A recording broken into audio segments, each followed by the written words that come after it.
Ito, ililigtas ko na siya. Yung sa bula. Yan. So ito yung buga niya, ito yung buga ng preo niya. So malakas ang pressure dito.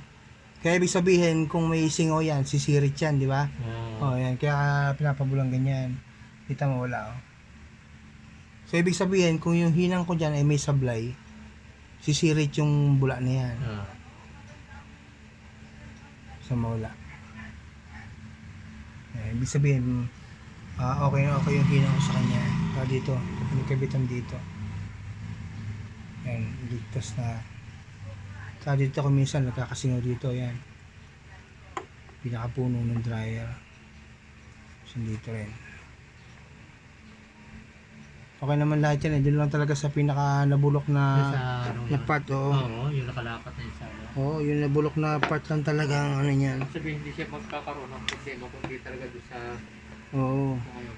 Ito, bulok. actually doon sa tumaan sa may hose, ito mo yung hose na crack. Oo.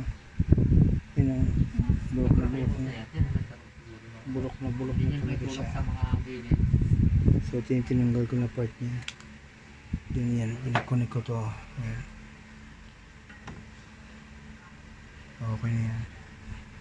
Although na-bypass yung ibang part dun, okay lang yun. Saka kung may lit yan, pagka kunyari, ginagamit na namin. Oo. Aamoy yan? Maaamoy mo yan? Oo, amoy.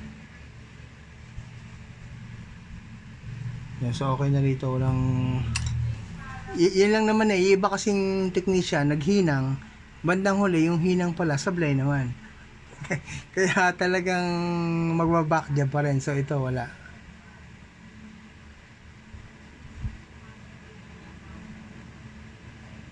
So, basta mahalaga rin dyan, yung 3 months warranty. Pag may problem, babalikan ka.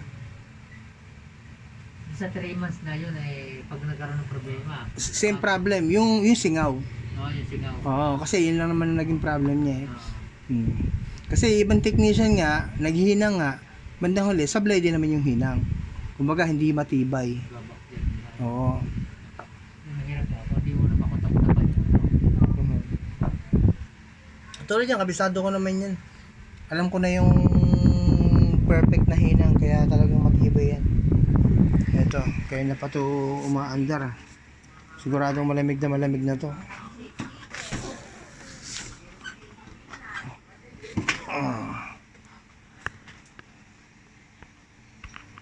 So ito ang ginawa ko na refrigerator. Yan. So siya yung inverter.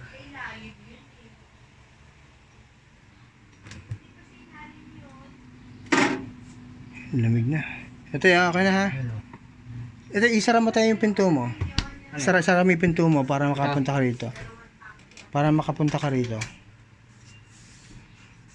Yan, maramdaman mo yung lamig ng ano.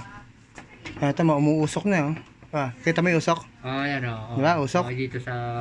Yan, ayan. Tapos itapat mo yung kami mo rito. Tama, nanunuot sa buto yung...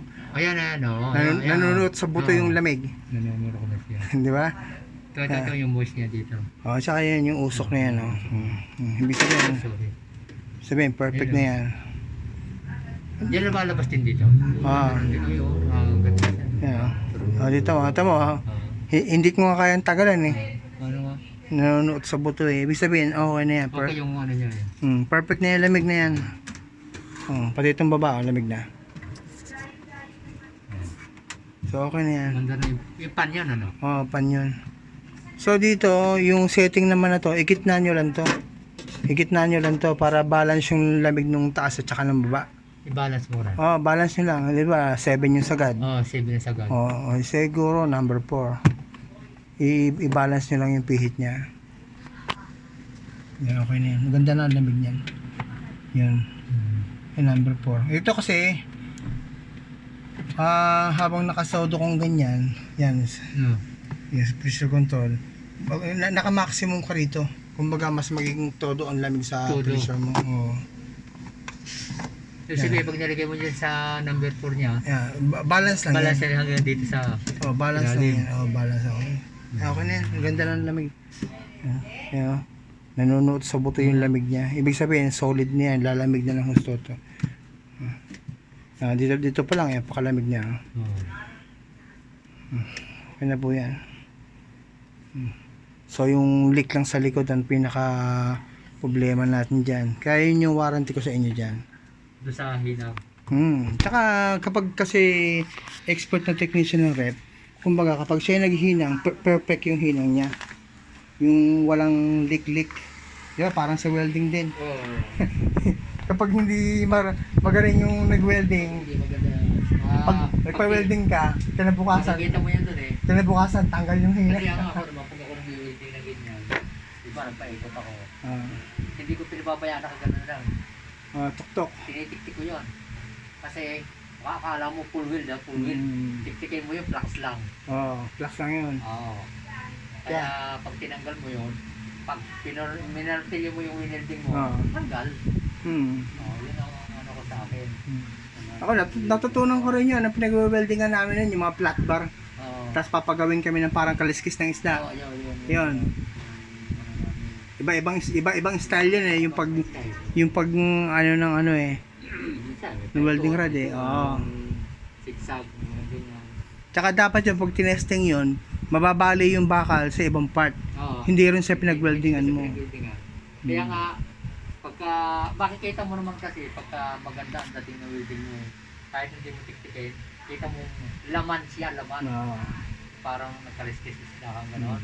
Makikita mo sulit yun. Hindi mo, kahit hindi mo tiktikin yun. Pag tiniktik mo yun, makikita mo, natatanggal siya ng buo na sulit. Yun ang ano naman.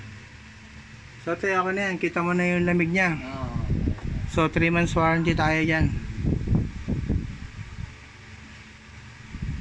Yun lang naman ang naging problema. Actually, pero yung problema na yun, hindi siya madali. Dahil nga sinasabi ko nga sa inyo, pag yung technician ay hindi rin naman siya, katulad yan, maraming technician ang hirap na pakapitin yung copper, Yung copper. sa bakal. May na ano nga akong customer na ganyan eh. Hindi rin mapadikit-dikit ng technician yung copper sa bakal eh. E paano? Ang sekreto naman din yung flux. Tsaka syempre yung yung luto mo. Pag yung torch na gamit mo hindi maganda. Hindi maganda yung... Iba kasi ang gamit lang yung bang parang yung ano lang yung butane. Ay yung ano yung parang minakita ko sa inyo sa amin gano. Stand na naman yung ginagamit sa malalapat. Ginagamit sa taso at saka sa drum. Ginagamit doon yung binapaga. Yun lang. Binapaga na pulang-pulang tapos yun tuturo. Acetylene. Hindi na kami ito natitigil. Yung pinapaga lang na ano, bakal na pulang-pulang talaga tuturo. Ito okay na to. Itatanggalin ko na at pwede na ipasok yan. Alam mo na ito, sampay na Yan. Yan, normal naman yan. So 3 months warranty tayo dyan. Yung warranty ko dyan kapag nagkasingaw yung ginawa ko rito. Ganyan.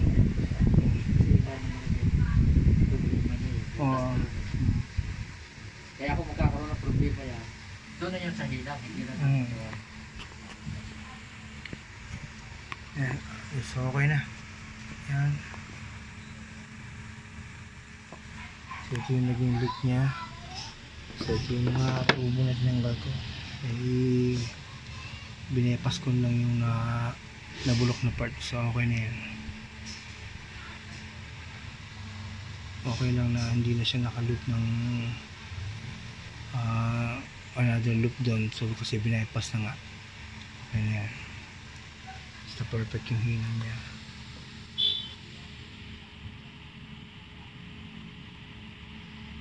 And then 3 months warranty. Sige tayo, thumbs up ka tayo. Thumbs up ka tayo, thumbs up. Yan, tingin tayo. Yan, so 3 months warranty. Basta yan yung warranty ko dito, yung aking ginawang leak niya. Yan, pero perfect yung hinang yan. Ako naman, wala naman ako naging backtrip dahil sa hinang. Kumbaga yung tatay kong hininang. Hindi naman ako nagkaka-backtrip dahil syempre namamaster mo naman yan katagalan eh. Na hindi na siya maglilik eh. Yan. Tsaka yung makapal na yung hinang mo para wala na siyang magiging leak talaga. Stay, okay na yan. Yan, para makapunta ako sa next customer ko. Thank you.